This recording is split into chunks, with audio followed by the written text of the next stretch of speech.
क्या दिल्ली की सत्ता पर बीजेपी की वापसी होने वाली है?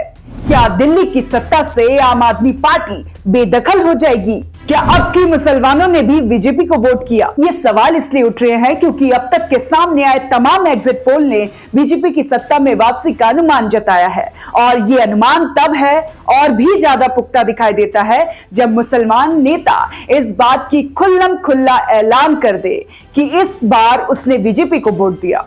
हम आगे पूरा समीकरण बताएंगे, लेकिन उसके पहले इस वीडियो को देखिए। दोस्तों, मैंने वोट कर दिया है। दिल्ली में किसकी सरकार बने इसके लिए, और मैंने ये वोट किसको किया है आपको सुनकर बड़ा आश्चर्य होगा। मैंने ये वोट भारतीय जनता पार्टी को किया है। जिंदगी में पहली बार मैंने भारतीय जनता पार्टी को वोट किया है। क्यों किया है, इसके पीछे बहुत सारे रीजन हैं। अब तक मुसलमानों पर एक एलिगेशन ये लगता रहा कि भारतीय जनता पार्टी को हराने के लिए मुसलमान वोट करता है, लेकिन ये मैंने वोट इसलिए किया आज बीजेपी को कि दिल्ली के अंदर बीजेपी जीते। और भी इसके पीछे रीजन है, आप मुझसे कमेंट कर सकते हैं, बात कर सकते हैं। बहुत शुक्रिया। आपने सुना और देखा कि मौलाना साजिद रसीदी ने क्या कुछ कहा।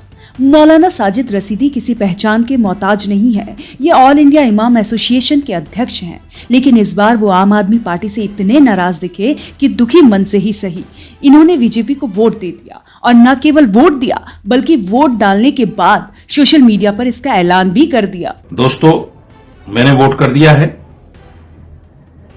दिल्ली में किसकी सरकार बने इसके लिए, और मैंने ये वोट किसको किया है आपको सुनकर बड़ा आश्चर्य होगा। मैंने ये वोट भारतीय जनता पार्टी को किया है। जिंदगी में पहली बार मैंने भारतीय जनता पार्टी को वोट किया है। क्यों किया है, इसके पीछे बहुत सारे रीजन हैं। अब तक मुसलमानों पर एक एलिगेशन ये लगता रहा कि भारतीय जनता पार्टी को हराने के लिए मुसलमान वोट करता है, लेकिन ये मैंने वोट इसलिए किया आज बीजेपी को कि दिल्ली के अंदर बीजेपी जीते। और भी इसके पीछे रीजन है, आप मुझसे कमेंट कर सकते हैं, बात कर सकते हैं। बहुत शुक्रिया।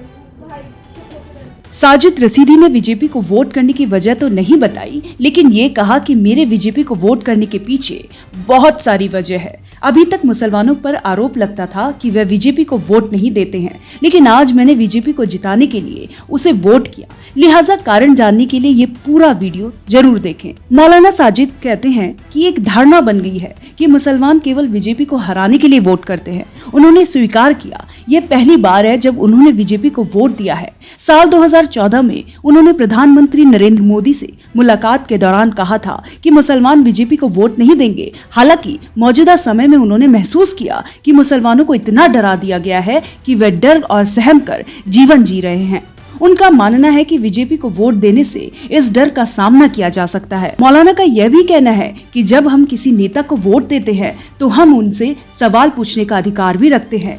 आज बीजेपी कहती है कि वह मुसलमान के लिए काम क्या करे, क्योंकि मुसलमान उन्हें वोट नहीं देते, इसीलिए उन्होंने बीजेपी को वोट देकर ये संदेश देने की कोशिश की है कि मुसलमान भी बीजेपी का समर्थन कर सकते हैं और उनसे अपने अधिकारों की मांग कर सकते हैं। मौलाना रसीदी ने यह भी कहा कि विपक्ष ने एक ऐसा परसेप्शन बनाया है जिससे मुसलमान बीजेपी के दुश्मन हो गए हैं। राहुल गांधी, प्रियंका गांधी, अरविंद केजरीवाल जैसे नेताओं ने कितनी बार मुस्लिम समुदाय के साथ मंच साझा किया है, ये मुस्लिम मोहल्ले में रैली की है। मौलाना का ये भी मानना है कि मुस्लिम किसी के बंधुआ मजदूर नहीं है और उन्हें अपने राजनीतिक निर्णय स्वतंत्र रूप से लेने चाहिए। मौलाना साजिद रसीदी का बीजेपी को वोट करने का दावा महत्वपूर्ण संदेश है जो मुस्लिम समुदाय के भीतर आत्मनिर्भरता और स्वतंत्र राजनीतिक सोच को प्रोत्साहित करता है। उनका मानना है कि मुसलमानों को संविधान में दिए गए अधिकारों के प्रति जागरूक होना चाहिए और किसी भी पार्टी से डर कर नहीं बल्कि अपने अधिकारों के लिए